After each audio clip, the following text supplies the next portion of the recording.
So in Buddhist thought, there's this idea of the hungry ghost, a spirit cursed with an endless appetite. Their bellies are bloated and swollen with need, but their throats are the size of a pinhole. No matter how much they eat or drink, they're never satisfied. They wander forever, searching, devouring, and starving all at once. And, well, that's what our politics look like now. Not just here, but everywhere. Leaders on the left and the right, wandering like hungry ghosts, obsessed with feeding on the past. They can't imagine tomorrow, so they keep shoving yesterday down our throats. They don't offer the future. They offer nostalgia dressed up as policy. They don't give us vision. They give us reruns. And here's the paradox at the heart of it.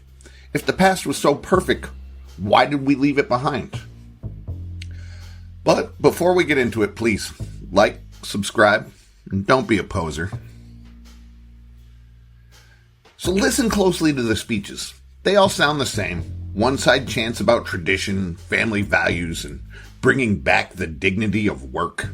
They point to the 1950s when factories churned, neighborhoods were stable, and patriotism was compulsory. But they skip the parts about segregation, closets, and women locked into kitchens. They keep editing the reel until it looks like paradise. The other side isn't innocent either. They chant about the energy of the 60s, about marches and movements, about revolution in the streets. They sell us the protest posters and the dream of Woodstock. But they skip the chaos, the violence, the assassinations, the way so many promises fizzled out before they bore fruit. Different menus, same appetite. Both sides feeding on ghosts, serving us meals that never nourish. The hungry ghost isn't just about food, it's about craving. Power is the craving here, relevance, legacy. These aging politicians are addicted to the illusion that they can rewind time to the decades that made them important. They cling to the only world they knew how to navigate, hoping that if they drag us back into it, they'll matter again. But like the spirits in the old stories, they never find satisfaction. Every promise of restoration leads to another speech, another vote, another donation, always hungry, never full. And here's the worst part. We keep feeding them. We keep buying the ticket. We nod along because nostalgia feels safe. It's easier to dream about how things used to be than to face the uncertainty of tomorrow. It's easier to mistake a ghost for a guide than to admit we don't know what comes next. We tell ourselves that age equals wisdom, that experience means foresight, but experience without imagination is just repetition. These leaders don't have vision, they have habits. And habits, once they harden, look a lot like chains. Think about it. If the past was so perfect, why did workers strike? Why did women demand rights? Why did black Americans march and bleed? Why did young people rebel in the streets demanding change? Every act of progress is proof that yesterday wasn't enough. We don't rebel against paradise. We don't invent new worlds when the old one is already feeding us. Progress is the receipt that the past was failing. But still, the hungry ghosts sit at their podiums preaching about how we need to bring it back. Back to what exactly? Back to factories that no longer exist? Back to culture wars frozen in time? Back to an economy built for jobs that disappeared decades ago? The past isn't salvation, it's a graveyard. And our leaders are asking us to live in it. This obsession with feeding on the past isn't just sad, it's dangerous. While politicians binge on nostalgia, the planet warms.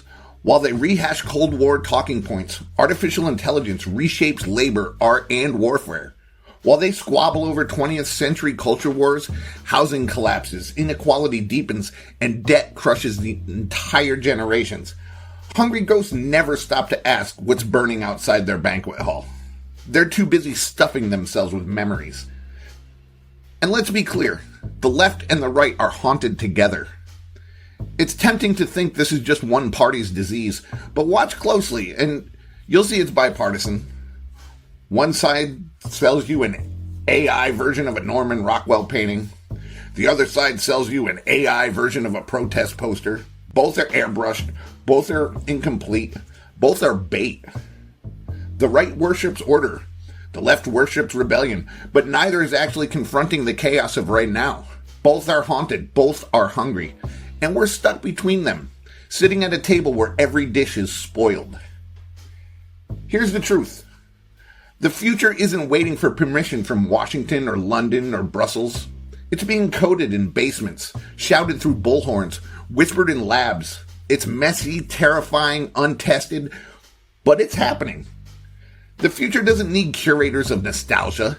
It doesn't need politicians with scrapbooks. It needs architects, builders, people willing to admit they don't know the answers, but they're hungry enough, not for ghosts, but for possibility. See, in Buddhism, hungry ghosts only find peace when they recognize that their craving itself is the problem.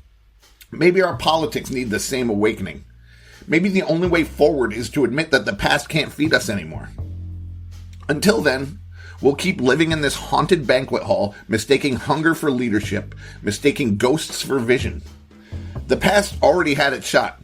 It left us with the scars to prove it wasn't utopia. The real question now is simple. How much longer are we going to let the hungry ghosts drag us back to the table? Because the future isn't built on memory. It's built on imagination. And ghosts don't have one. Thanks again. This has been Slack Signal X.